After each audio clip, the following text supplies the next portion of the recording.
Welcome to another episode of the Cold Feet Podcast. Pretty suitable name because it's freaking cold outside and we're both into barefoot. So I'm here with Jon Carrabino. Just spent a week at his facility. I'll let him introduce himself. What's up, everyone? Jon Carrabino. I am a movement coach, entrepreneur in the fitness and sports performance world. We're at the Level Up Training Complex. This is home base where my wife and I run a family-owned business, helping the youth of our community stay active through fitness and through sport. And I've dedicated my life, my purpose is to spread information and knowledge across the globe about barefoot education and the importance of primal and natural movement patterns being carried from the youth all the way through adult life. So that's what we do here. This is, that's kind of it. There's a lot that we do with all sports, but I'm a coach, I'm a father, an athlete, an educator, teacher. I'm many things, and I just love all this stuff that we're about to talk about. Well, thanks for having me here. It's been a privilege being here in your facility, watching you be a father and being an athlete and being a coach and all the things you mentioned. Jon and I met at the Barefoot Shoe Expo in 2024 out in Chicago. Hope to make it happen again next year, where we're both affiliated with Nature Athletics, which is a barefoot cleat company, which is wonderful to help our youth develop and their feet not get so jacked up. So we met briefly. We reconnected because we both share a passion for flag football.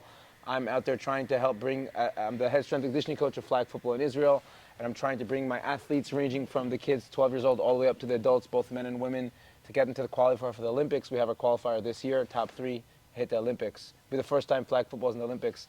Jon here is a high-level flag football player and also works with flag football all the way from youth to adults. So we've kind of been diving in this week, the ideal way how to work with athletes and get them moving and get to that fluid state, starting from the feet up and then moving upstream. So Jon, I'd love for you to introduce kind of like your backstory and how you became the 35-year-old mover and athlete that you are today, and how you use that with your athletes as well.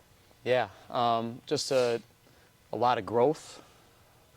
I chose the name Level Up when I began because I'm a believer that every day we want to find ways to get better. The 1% each day mentality.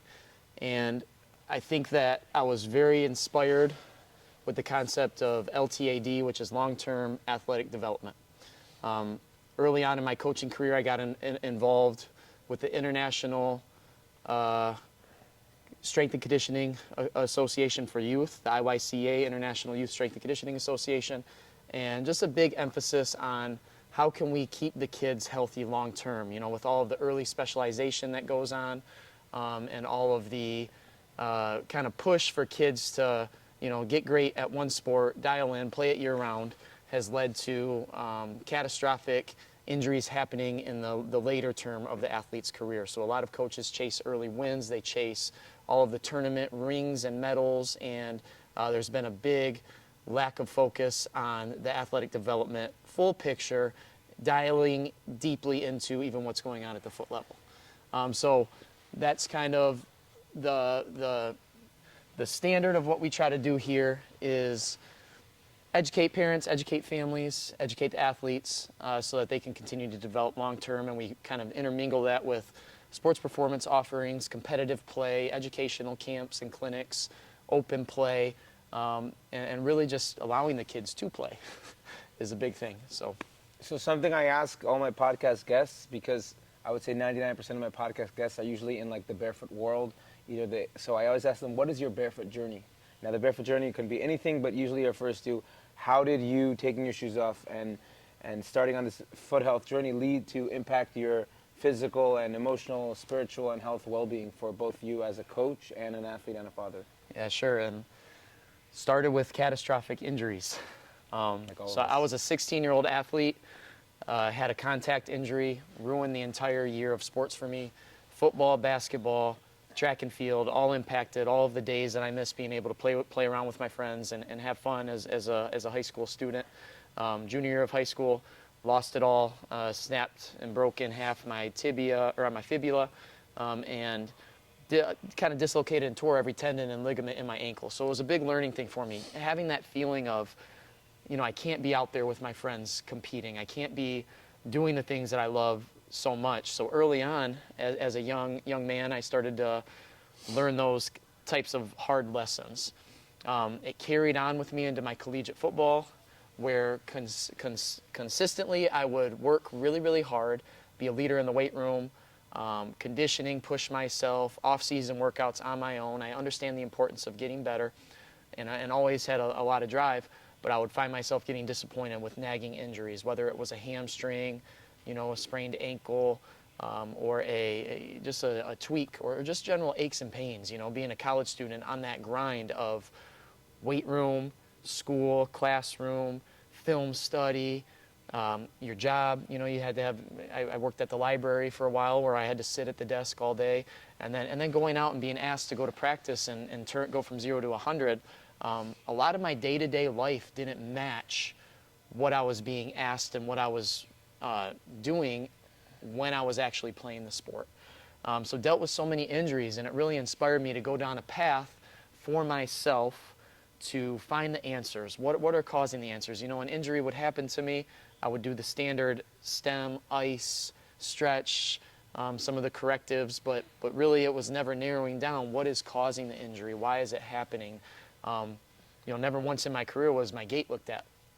So once I started diving down the sports performance world, I was trying to find the answers, and we can go a lot deeper down that, but that's kind of where it started. It started from injury, having sport taken away from me, having fun taken away from me, a stress release and an energy release, to having to go around the world in a wheelchair, right? And I think that's where I gained a very deep passion to say, I don't want others to go through this too. So I started learning for myself and helping others, I believe, at such a young age. That's truly where my origin story of, maybe I didn't understand my purpose directly then, but it's where it began. Nearly every athlete we bump into, or athlete or coach who completely evolves their training philosophy, usually comes from injury, because they're like, I'm doing everything by the book, but it's not working. I'm still getting hurt all the time, so what can I shift? So over this week with Jon, he's works with a lot of kids in a variety of ages, mostly in flag football, but there's a lot of other high-level sports going on here, volleyball, baseball, soccer, whatever it may be. You can really see how Jon's philosophy is kind of unique, where we're focusing on letting the kid play and have fun, and you see it also with Jon's kids, letting them just mess around and climb up the counters and do their thing that kids should be doing without trying to already put them in that little box of early specialization. Right. Like, you have to do the rules like this. And Jon, can we dive a little bit on the camera, talking about your methodology? Because even though there's many methods out there, right? There's the conventional S&C Western approach. There's, knees over toes, WEC method, Goata, natural movement, functional training patterns. There's bodybuilding, powerlifting. There's so many methods out there. And the answer is, or at least the way I see it, is that everyone's going to find their path and find what works best for them and their athletes. But then come along people, pioneers in the space, like Jon right here, where they kind of take from everything and evolve it into an ultimate practice that's developing athletes the way they should to make strong, resilient movers, but also achievers, ones who are winning their games, winning their tournaments, and achieving medals. So can we dive into a little bit? What does your methodology look like? Right. So I think the first goal that I try to get the athletes to chase, or not chase, but to keep in mind and stay active, is connection to a source, whether it be your spiritualism through God, having faith through something, we discussed today, kind of just having faith in something that's higher and bigger than you or any of your problems or any of the things going on. Connection to source is key. And that's why diving into your natural movement or your birthright movement, your primal, instinctual behaviors that we do to live and for locomote through the world, being able to tap into those things starts with being able to tap back into nature. And I think a big problem over here in the Western world is, whether it be families, communities, whatever it is, we've lost connection to source. Big reason for that is the screen time, whether it's video games, social media, TV, television, movies, whatever it is, the distraction from the real world and from nature outside. How much power is there in being able to understand that we are connected to something that is so much bigger than this, that includes this earth that we live in. And that's a huge piece to my belief system. It's where I begin to kind of force my habits, is number one with God and with my faith. I grew up in a Catholic school system, just grew up learning the importance of prayer, meditation, time with God, time with yourself, That's a huge piece to the equation here that often can get missed in the shuffle. In the hustle and bustle of let's say a collegiate Division I athlete with the NIL deals nowadays, and how much cameras are on you all the time, and the focus that gets away from spiritual connectedness. So that's a huge part of this. We talk about fascial tension, things of that nature, and it takes a mental approach and a spiritual connection to begin with. So that's where the basis of it all starts, with faith and connection. And then we move into living our lives the way God intended, in a more natural way, from the nutrition to the lifestyle habits. The goal is we want to get away from a concept where we've got to go to a Planet Fitness every day, and we've got to go get our weightlifting sessions in to truly feel alive, or that fitness fix, that health and wellness fix. Health and wellness should be an ongoing thing we do throughout the day by getting outside, living our lives, and doing it through connection with nature. So that's a big piece of it. And then from there, when we really dive into the nuts and bolts or meat and potatoes of the training systems and all of that, it's always rooted back to a movement map that I've chosen to adopt as the roadmap and the blueprint for healthy, safe, long-term youth athletic development, explosive durability. How do these guys keep playing long-term, stay in the game, doing what you enjoy to do? Outside of sports, we are not meant to break down, at the age of 25, 30. We should be living long, healthy lives, doing the things that we do in the world, and just the general health and wellness of the population of the earth has went down in many areas. And that's from the nutrition and just the bad habits. So getting back to source, getting back to connection through all of these things, and then dialing in what's your movement map look like, and then that gets into the nuts and bolts of what the exercise selections and all of that stuff entails. So, there's certain pieces, taking a concept like being able to have head control. I want to teach that head control in everything that we're doing, from the mobility work to the strength to the SAQ. We want to kind of layer it in, weave it in everything that we do. So connecting those things, connecting your spiritual, connecting your lifestyle, and then your performance, they all merge together, and you can't do one of them separate. Otherwise, we're going to, if you're an athlete, you're going to lack. So you're speaking a lot about some key concepts that you want to make sure that your athlete has. Yeah. I'm just going to squat and bounce. I'm getting a little antsy since then. So we're speaking a lot about key concepts that you want your athletes to have, one being spirituality, another one being their lifestyle, their habits that they have, and then the training itself. So can we break it down a little further? What does it mean bringing spirituality to your athletes? Do you pray with them? Do you encourage them to journal? Like, what are the action steps that you do to get connected to the spiritual source? Time spent outside together, barefoot, grounding, breath work, meditation work, and taking time for self-reflection and journaling. It's hard to do this in a limited amount of sessions, but over time, I like to help to mentor my kids and my athletes learn about themselves and take time to themselves. So many kids get so busy. They've got homework, schoolwork, this, that. They're playing the games. They're doing this. They're doing that. They're always getting something. But to be able to slow down time and just focus on breathing in, listening to the sounds around you, and connecting to the things that are around you is something that I think gets missed in a lot of kids' lives. And it's just being present, being where your feet are, not thinking about what's going to happen later on, not thinking about the pre-play. Kids are already thinking about, I'm going to get my flag pulled before the play happens, and teaching kids to get present is what needs to be done, because in order to achieve your goals, whether it's athletic greatness, whether it's success in the workplace environment, or whatever it is that you choose to do, you have to find a way to be where your feet are, be present. Michael Jordan is known for his presence, completely being where he's at all times, and being able to utilize your energy in the best way to achieve what you're trying to do. I like that. I think that I grew up in Judaism, slightly different faith, but same concept of belief in a system. And a lot of times religion confuses spiritual practice with a set of rules. You have to do this, you have to do that, you're not allowed to do that, you know, brimstone and sulfur kind of, hell's gonna rain down if you don't do that. And I've always believed that a spiritual practice is being intentful, being outside, hiking can be very spiritual, being barefoot can be very spiritual, being with community is very spiritual, even if it's not a by the book, you know, good deed. You know, so that's how I see it. And then the next thing you spoke about was like the lifestyle and habits. So what are some habits and lifestyle hacks that you encourage your athletes to do? Ground resting. Like, kind of like we're doing right now. Yeah, spending time on the ground, you know, whether you have some type of prop or you have nothing at all.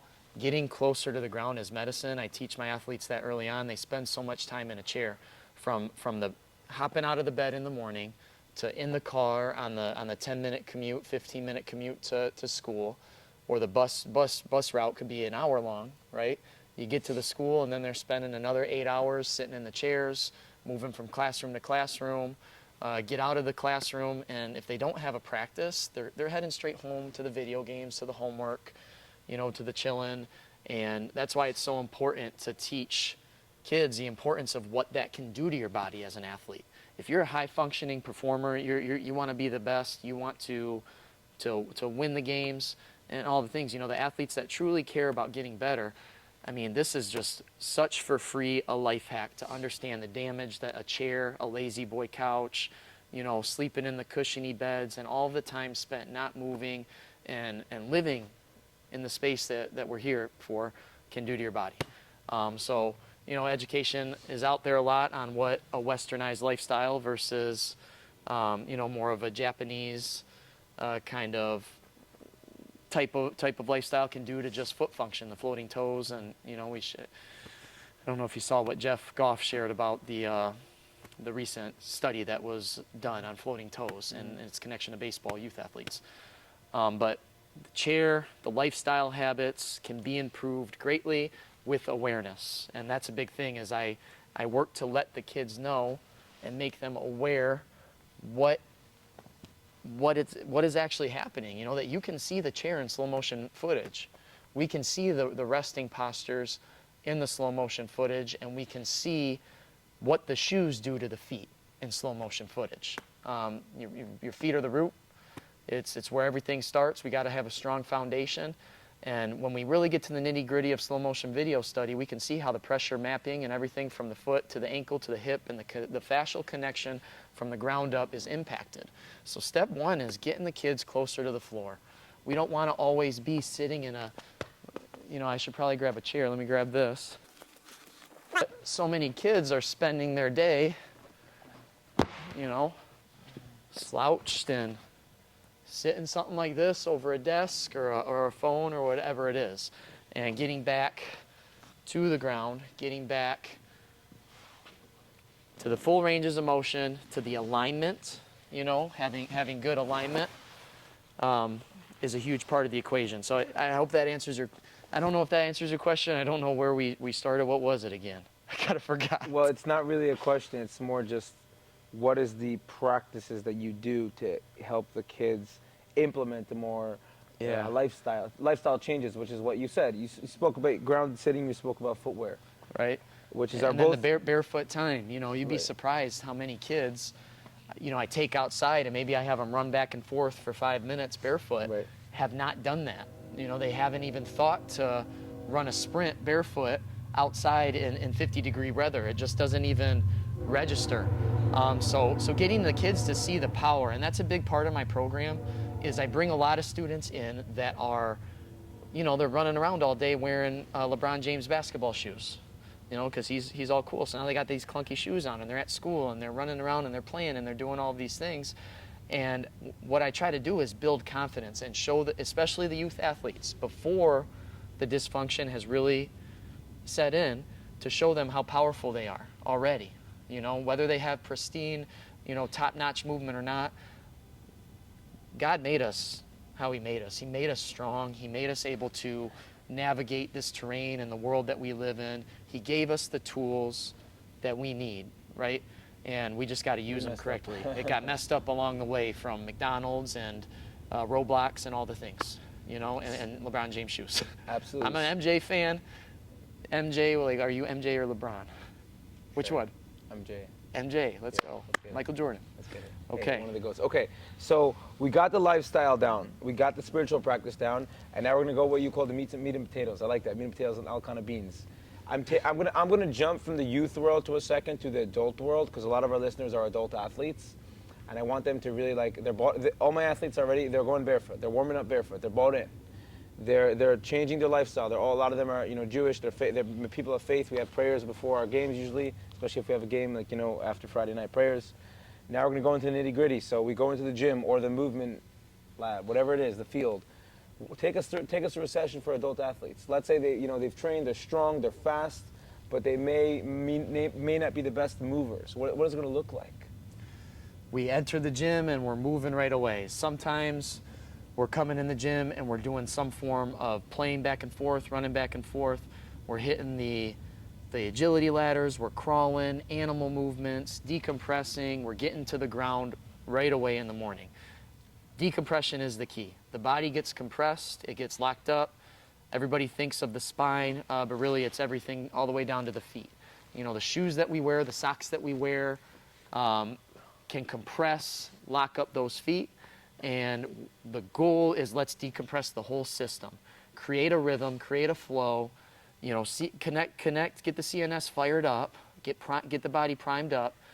We code in great movement patterns the entire way. So we're trying to make great fascial connections.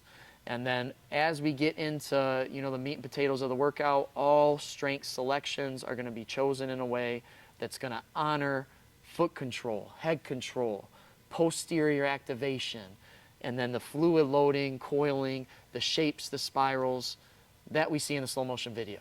I've really gotten away from rigid training. Kind of focusing on the lines and the angles and bracing and locking up. We want to be fluid. We want to move pressure and energy through the body. So we train that from the moment we start the session all the way to the end of the session. And it was a transition. It was a look in the mirror for myself to understand that, hey, I can squat 5 sets of 5 for 405 all I want, or whatever it is. But at the end of the day, the way I perform, the way I feel wasn't lining up and wasn't matching correctly. The closer that I was able to get myself to fluidity, the better I felt durability through explosive movements. And that's been really the thing. It's understanding and dialing into that movement map, the understanding of the things that I have to be able to do and do well fluidly, whether I'm living life or playing sport, and then making sure that I am matching that in my day-to-day lifestyle, my day-to-day habits. My family and I sleep on the floor, and that's not for everybody. It's a process that you work to get to.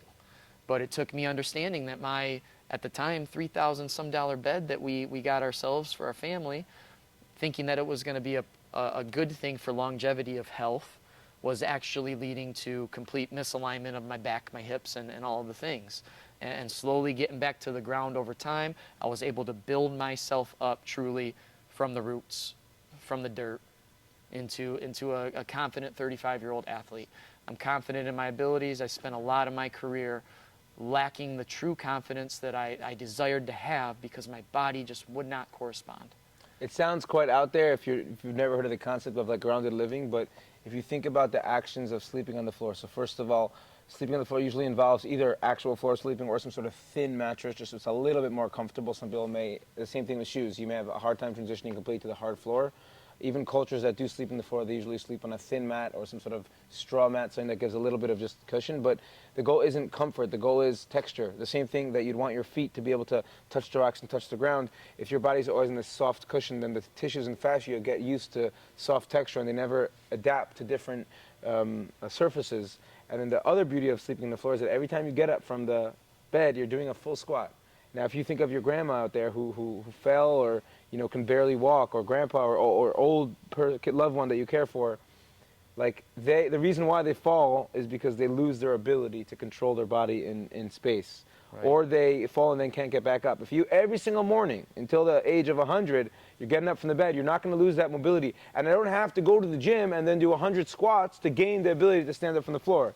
I simply do it as a daily practice in the morning, in the evening, and every time I nap or even go down in the bed. That's one of the reasons why we're also me and John share in common is we do a lot of grounded sitting, a lot of grounded living. All the classes, workshops we give are all on the floor. Podcast also, we're fidgeting around, we're moving around, but we don't want to be stuck in a chair for an hour and kind of get stuck. And then we want to, the flaw is like this. You have an athlete, travels in a bus, 2 hour, or car, 2 hours to practice. He's stuck in the seated posture. Then he moves at high intensity, full range of motion, boom, boom, boom, boom, boom. Then he goes back to sit in the chair for to sit in the car for 2 hours, and he goes back home and sits in the car for 2 hours. So all the lengthening and opening up he did is kind of being like negated by the fact that he's stuck in the seated position. But then we take him to the gym and we reinforce that seated position even further, Yes. which is just tightening up the same movement patterns. Now, when it comes to, yes. I just wanted Quick to thought. touch on sleeping on the floor also connects all the pathways. It opens up the airways, improves the blood flow, so the entire sleep experience becomes improved. Yeah. And that's just something, you know, mouth breathing in many youth and many athletes becomes a pressure issue for everything. So when we talk about we want to fluidly move pressure through the body, your breath is very important to that.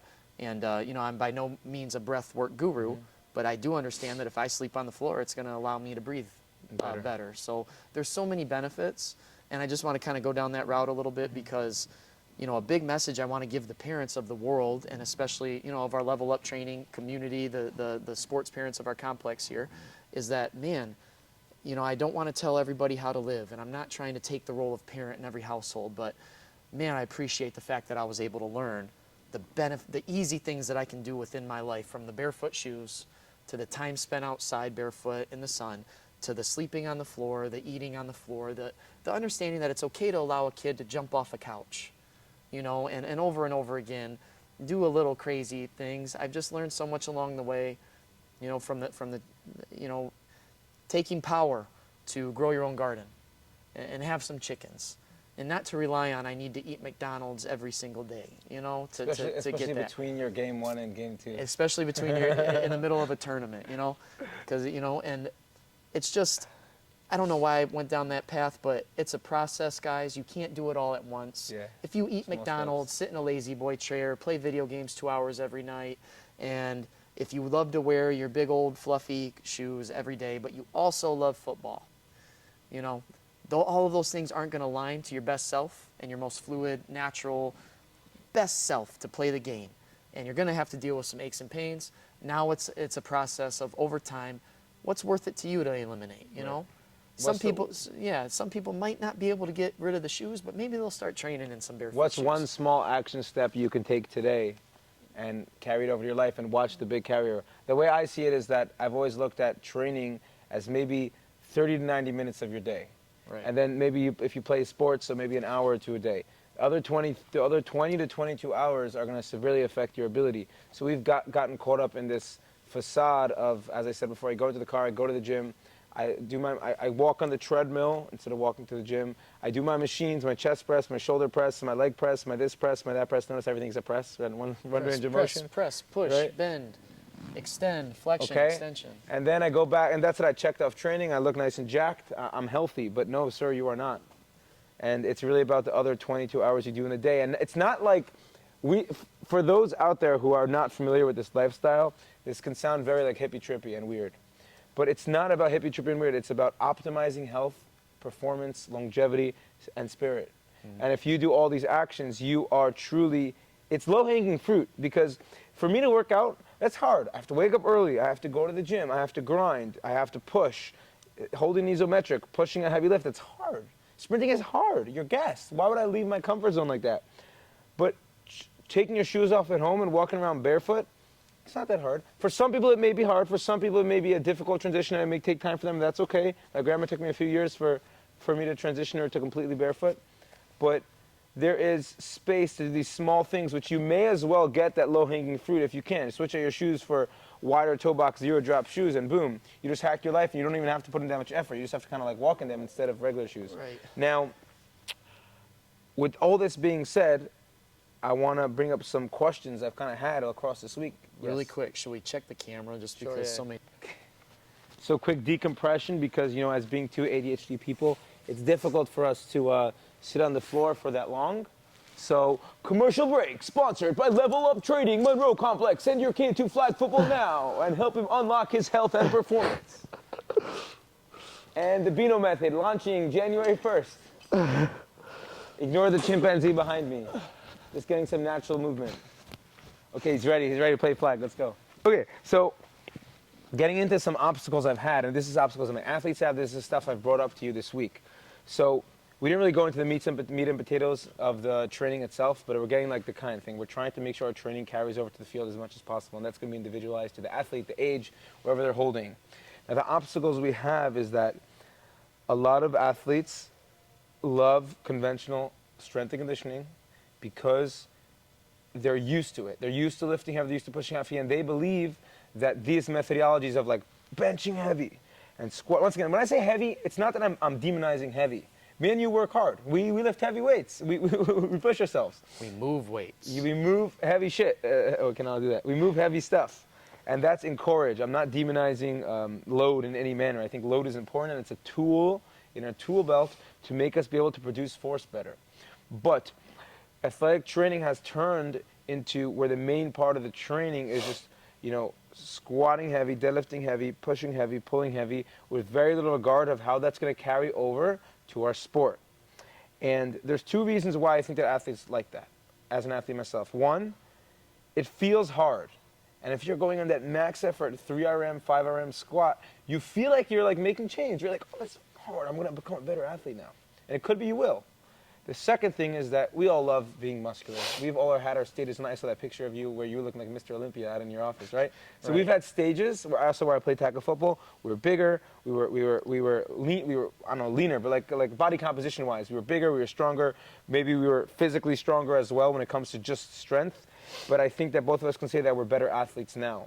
And the objective as people who work with athletes is we want to carry over these philosophies that we learned over the past decade to our athletes. So when the athlete comes with those two obstacles, A, heavy training is key to make me better. I must do these heavy squats or this high volume, high intensity, like bodybuilding, power building kind of training. And also I want to be muscular, man. I want to look good for the chicks. So those are big obstacles that happen with all my athletes, and I want you to hear your wisdom on it. So I want my abs, man. So number one, fluid is sexy, period. Fluid is attractive, it's ideal, it's what looks awesome on the highlight tapes. Did you tell that to the girls at the bar? No. It's just, that's what it is. And I remember I was watching a podcast, and I can't remember who it was, but somebody was talking about, we're looking for curves, and we're not looking for straight lines, okay? A straight line in anything is like a man-made thing. It's a structure that can break. It's a structure that's not going to be fluid. So we look for curves, and the curves in the movement equate to fluidity. If we're seeing rigidity, stiffness, if we're seeing too many angles, we've got a stiff moving body. So the goal, to kind of bounce back around, what was your question again? My question is that the main two obstacles we have with athletes who are conventionally strength and conditioned is that A, they like the very classic Western approach of lifting because that's what makes them feel strong and athletic, and people like being muscularly developed or very muscularly developed. Yeah, so now going back, our whole concept, we spoke on this the other day, the concept of aesthetics, and have an overdeveloped chest and overdeveloped arms and quadriceps, the huge. It's all well and good, and it looks great, and if you're a bodybuilder out there, if you're a power lifter, if you're chasing those aesthetics, and that's what your goal of your training is, awesome. But the separation of that from the sports performance world is the most important piece. I had a period of time, as you speak of, where, the shirtless pics, everything looks strong. You think that your training is being reflected on what you're seeing in the mirror. And what I've really changed is the feeling is then represented on, am I able to practice today and then practice tomorrow and the next day, compete in the game, and then maybe have to swing around and do something crazy in my life that requires a lot of work, and can I keep doing that week after week after week? When I was under the model of aesthetic of let's get developed chest, let's get developed back, let's get developed quads, and all of the stuff, I got further from the feeling of the look was not matching the performance. I was fatiguing, I was achy, painy. Now I have a different aesthetic. Now there's a different thing that I look for, that is my training working? Is my training producing fruit? And that comes from seeing myself, knowing that I used to be a rigid, full of pain athlete. Tons of tension, lots of fear from the injuries. I mean, you can only pop your hamstring so many times, and then all of a sudden you start to think that it might happen every time. And it took a lot of diving deep, looking in the mirror, and progress over time, going from my muscles look great or my abs look great, and I'm able to run super fast or lift a certain weight, to turning to, I have more access to use this vessel that I have. We have this one, God gave us this one vessel, and it's our temple, and we are to take care of it by what we put into it, what we hear, everything. And I just dialed that into the sports performance world, and not everything's perfect. I don't have all the answers. I deal with setbacks, but life is a wave. And I've been able to wave through this thing a lot better since I stopped doing the things that I thought were the athletic standard. Just the nature of the way John was putting it, like a chest day, a back day, a leg day. Think of sports. If someone asks you what muscles work when you sprint, if you get down to the nitty gritty, so all of them. Biomechanically, the whole body is moving to optimize movement efficiency. If you're always working your body in isolation, and once again, yes, a bench press does build horizontal pushing strength. Yes, a squat does build vertical strength. And yes, it may carry over to your vertical jump ability. But if you think of the nature of sports, sports isn't just jumping. It isn't just, let's say even a lineman, right? You see linemen, right? So like they do the landmine thruster or some sort of like landmine press. Yes, they are producing that angle of strength, but they also are going to pull. And then they're going to move laterally, move backwards, and move sideways. So we're trying to take the body and optimize it to be a movement machine. In order to be a movement machine, we don't want to be a machine. We want to be more of a plant, more of a when I say a movement machine, vessel I mean, of energy. Aaron, can you check the time there? Because we only had 10 minutes. When I say a movement machine, when I say a movement machine, I mean allowing all the cogs and parts to work together in synchronization of a vessel of blessing and God and fluidness. Singularity. As opposed to like, oh, I'm very strong here, so in theory I should be able to take on the block as a lineman. Correct. With all this being said, when it comes to aesthetics, it's okay to look good. It's okay to look sexy. That's a good thing. But studies, actually, if you want to go science nitty-gritty, have shown that people who live the longest are people who have built strong engines, powerful muscles, in large ranges of motion, as opposed to very, very caloric demanding slabs of muscle, because that's just restricting your body further. In order to keep up a large muscle mass, you need more calories. And if you think back to like the primal days, that was a very inefficient, because now you're a food guzzler. You need someone who needs tons of energy just to fuel you for muscles that aren't even supporting your infrastructure. Correct. So even though we're both in the stage of fluidity is important, I want to emphasize that muscle and strength is still important. Yes. It's just that it's not the sole factors that are going to be driving your performance. Yes. Yeah, 100%. I think that what I really want to do for the people out there is challenge you to look and dive into your training. Can you film this on your phone, this part right here? Start the sentence again, yeah? Okay. This will be like the key takeaway from Coach Jon. So a key takeaway that I want for the athletes of the world out there to do is I want you to really think about your daily habits, the things that you do in school, maybe if you're a high school athlete, your day-to-day time spent in a classroom, to the time that you spend doing your extracurriculars. How much of it is it bringing you closer to source and connection? How much of it is going to aid in your athletic performance and your overall health, whether it's your nutrition or it's your movement? And then how are you applying that kind of stuff into what you're doing to get better at your sport? And I just really want to challenge you guys out there to try to align things, Think of the things that you're doing and then really truly think of what you have to do in a sport. At the highest level, the athletes have to be able to move their bodies in insane ways. And I think that definitely diving into understanding that your daily habits are going to be what keeps you there long term is the first start, gaining some awareness. And I challenge you, the athletes of the world out there, to do that. Think about the things that Sean, you're so knowledgeable on the feet. This guy's got some of the strongest feet I've ever seen. I wish. Okay, and that at first I thought the barefoot stuff was crazy back in 2020, and now it's just common knowledge. I can't believe that it's taken that long. So start by looking at your feet, think about how they move, and then the rest of your body on the way up, and make decisions for yourself. Critical thinking and self-research, it's very important in today's world. So. Well, Jon, thank you so much for being on this episode in your facility. Thank you so much for having me and exposing me to all the values that you hold dear, not just training, but also like the small things like having dinner on the floor, seeing your bedroom, your bed on the floor, seeing your kids who are like truly wonderful movers. And as a new-time dad, it's so inspiring to see how you raise your family with those values. And I'm excited to bring these practices out to my athletes, both in Israel and around the world. Hey, It's a And blessing foot having you high here. Yeah, foot 5. five. And hug it Are we out. out of camera? Oh, a little hug.